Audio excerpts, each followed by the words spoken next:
കേരളത്തിലെ നമ്മൾ മനസ്സിലാക്കുന്നത് നമുക്കിപ്പോ ഏകദേശം 25 ലക്ഷം പേര് യുവാക്കൾക്ക് ജോലി ഇല്ല എന്നുള്ളതാണ് കണക്ക് പറയുന്നത്.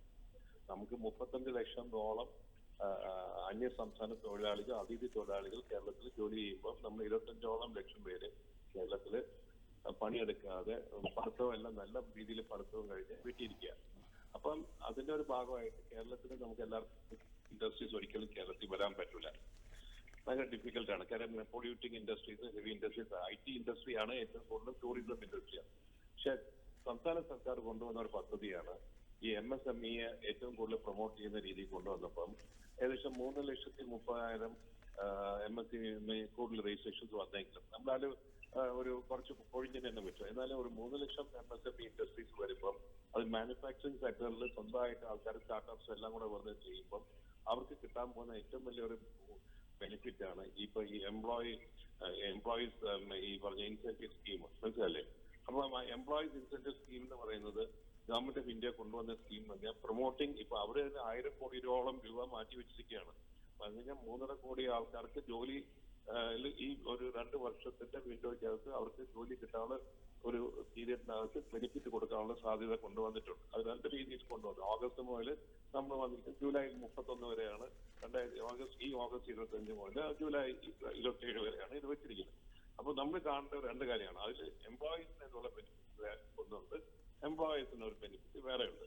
എംപ്ലോയീസിന്റെ ബെനിഫിറ്റ് എന്താണ്? 1 ലക്ഷം രൂപ വരെ ആദ്യമായിട്ട് ജോലി കയറുന്ന ആൾക്കാർക്ക് അവർക്ക് കിട്ടാൻ പോകുന്ന ബെനിഫിറ്റ് എന്ന് പറയുന്നത് അവർക്ക് 15,000 റുപ്പീസോളം 15,000 രൂപയോളം ഇൻസെന്റീവ് കൊടുക്കുക. അത് 6 മാസം ആദ്യത്തെ 6 മാസം തികയ്ക്കുമ്പോൾ മാത്രമേ അത് കിട്ടുള്ളൂ.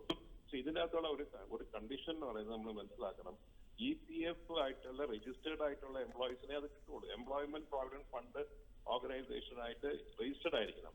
അപ്പൊ അങ്ങനെ വരുമ്പം ഈ ഇരിക്കുന്ന ഇൻഡസ്ട്രീസ് എല്ലാം അവരുടെ തൊഴിലാളികളെ എംപ്ലോയ്മെന്റ് ഓർഗനൈസേഷൻ രജിസ്റ്റേർഡ് ആയിരിക്കണം.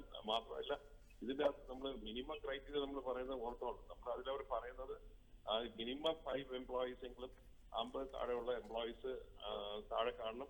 50 നമ്മൾ 50 staff employees with minimum 5 new hires, അല്ലെങ്കിൽ 50 എംപ്ലോയീസിൽ താഴെയുള്ളവർക്ക് 5 ഹയറിംഗ് നടക്കുന്നവരുണ്ടെങ്കിലും, അല്ലെങ്കിൽ അതിന്റെ മുകളിലുള്ള എംപ്ലോയീസ് 50 മുകളിലുള്ള എംപ്ലോയീസിനാണെങ്കിൽ അതിനും ആ ബെനിഫിറ്റ് കിട്ടും. പക്ഷെ ഈ വന്നിരിക്കുന്ന മൊത്തം ഹയർ ചെയ്യുന്ന ആൾക്കാരും അവർ അറ്റ്ലീസ്റ്റ് 6 മാസങ്ങൾ ജോലിയിൽ ഉണ്ടായിരിക്കണം ഇത് ക്വാളിഫൈ ചെയ്യാനായിട്ട്. അപ്പം ഇതിന്റെ അകത്ത് എന്ന് പറയുന്നത് നമ്മൾ മനസ്സിലാക്കുന്ന ആൾക്കാർ വന്ന് ഈ ഇൻസെന്റീവ് മാത്രം വാങ്ങിച്ചുകൊണ്ട് പോകാനായിട്ട് പറ്റൂല. ഇതിന് ചില ക്രൈറ്റീരിയ ഉണ്ട്. ഈ എംപ്ലോയ്മെന്റ് ഓപ്പർച്യൂണിറ്റീസ് ഇല്ലാതെ നമുക്ക് ഈ എംപ്ലോയ്മെന്റ് ഓപ്പർച്യൂണിറ്റി വരണമെങ്കിൽ ഈ അവര് ഇത് റിയൽ ആയിട്ട് സീരിയസ് ആയിട്ടുള്ള കമ്പനീസ് ആയിരിക്കണം, മാനുഫാക്ചറിങ് യൂണിറ്റ്സ് ആയിരിക്കണം. കൂടാതെ ഈ വന്നിരിക്കുന്ന ആൾക്കാര് എംപ്ലോയ്മെന്റ് പ്രോവിഡന്റ് ഫണ്ട് രജിസ്റ്റേർഡ് ആയിരിക്കണം. അപ്പം അതിൻ്റെ അകത്തൊരു ക്രൈറ്റീരിയ വെച്ചിരിക്കുന്നത് ജെന്യുവൻ ആയിട്ടുള്ള ആൾക്കാർക്ക് കിട്ടാനുള്ള ബെനിഫിറ്റ് ആണ് കൊണ്ടുവന്നത്. അപ്പൊ എംപ്ലോയീസിന് കിട്ടുന്ന ബെനിഫിറ്റ് നല്ലൊരു ബെനിഫിറ്റ് ആണ്. എംപ്ലോയീസിന് അവർ കൊടുക്കുന്നത് എന്ന് പറഞ്ഞാൽ അങ്ങനെ ഒരു ആൾക്കാർക്ക് മന്ത്ലി ഇൻസെന്റീവ് ആയിട്ട് 3,000 രൂപ for employee for a period of 2 years അവർ കൊടുക്കും. മനസ്സിലല്ലേ? അപ്പം എംപ്ലോയറിനും ബെനിഫിറ്റ് കിട്ടുന്നു, എംപ്ലോയീസിനും ബെനിഫിറ്റ് കിട്ടുമ്പം അപ്പൊ എംപ്ലോയീസിനും ഇപ്പൊ ഒരു സ്ഥാപനം തുടങ്ങിക്കഴിഞ്ഞാൽ ആ സ്ഥാപനത്തിൽ കൊണ്ടുവരുന്ന എംപ്ലോയീസിനെ PF-ലായിട്ട് രജിസ്റ്റർ ചെയ്തിട്ട് ആ ബെനിഫിറ്റ് വാങ്ങിക്കാനായിട്ട് അവരെ ഭാഗത്തിൽ ശ്രമം ഉണ്ടാവും. ഇത് കേരളത്തിൽ നല്ല രീതിയിൽ പ്രയോജനം ചെയ്യുന്ന ഒരു കാര്യമാണ്.